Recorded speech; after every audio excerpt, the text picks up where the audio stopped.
আজকে আপনারা যার রোজা দেখতেছেন হজরত ইউনুস আলাইসাল্লাম এখানে চিরনিদ্রায় শুয়ে আছেন। প্রিয় বন্ধুরা, আপনারা জানেন হজরত ইউনুস আলাইসাল্লাম দীর্ঘ 40 দিন মাছের পেটের ভিতর ছিলেন। অলৌকিকভাবে উনি বেঁচে ফিরেছিলেন। সেই অনেক কথা, অনেক ইতিহাস। তো প্রিয় বন্ধুরা, ওমানের সালালা থেকে আমি এই ভিডিওটি ধারণ করেছি। এই এই হচ্ছে ওনার রোজা।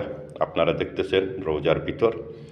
আমি আপনাদেরকে একটি অনুরোধ করব, যদি আপনারা এই ধরনের ভিডিও দেখতে চান বা এই ধরনের জায়গা দেখতে চান, তাহলে আপনাদেরকে একটি সাজেশন আমি করব, এই মুহূর্তে আইডিটাকে ফলো করে রাখবেন।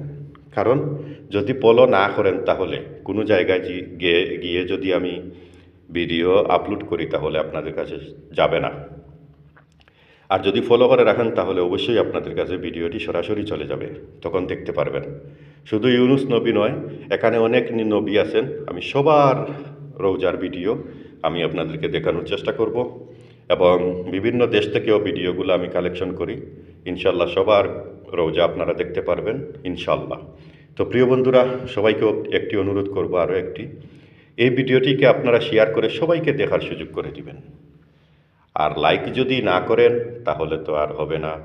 লাইকটি করলে আমি উৎসাহী পাবো যে আমি এই ভিডিওটি দিয়েছি, এতজন লোক আমাকে লাইক করেছেন, পছন্দ করেছেন।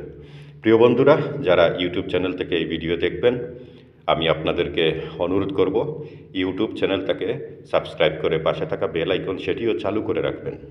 ওমানের সালালা থেকে আমি আবারও বলতেছি, ওমানের সালালা থেকে আমি আপনাদেরকে এই জায়গাটি দেখাইতে পারতেছি।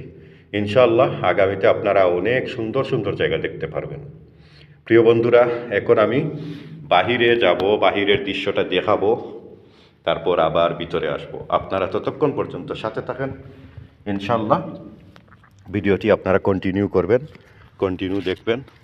আর আসলে অনেক জায়গায় এই দেখেন বাহিরের দৃশ্য, একদম নিরিবিলি পরিবেশে একটি সাগরের পাড়ে ওনার রোজা। এই দেখেন, এই হলো ওনার রোজা। এই ঘরের ভিতরে উনি চিরনিদ্রায় শুয়ে আছেন। আর এই যে দুটি পিলার দেখতেছেন সামনে, এই দুটি পিলার আসলে ওনার সাথী দুইজনের এখানে কবর। সুবাহান আল্লাহ।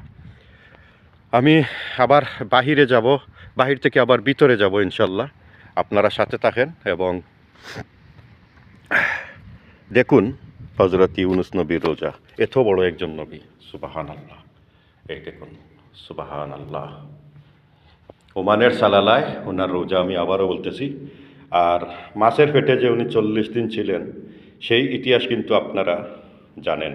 উনি সেই নবী যেই নবী 40 দিন মাছের পেটে ছিলেন। উনি সেই নবী যেই নবী 40 দিন মাছের পেটে থাকার পরেও আল্লাহর নির্দেশে অলৌকিকভাবে আবার পৃথিবীতে ফিরে এসেছেন। সাগরের তলদেশে এত নিচে 40 দিন ওনাকে মাছ নিয়ে ঘোরাঘুরি করেছে, তারপরও উনি বেঁচে ফিরেছিলেন। তো প্রিয় বন্ধুরা, আজকের ভিডিওটি এই পর্যন্ত। আপনারা সবাই ভালো থাকবেন। আল্লাহ হাফিজ। আসসালামু আলাইকুম ওয়া রাহমাতুল্লাহি ওয়া বারাকাতুহু।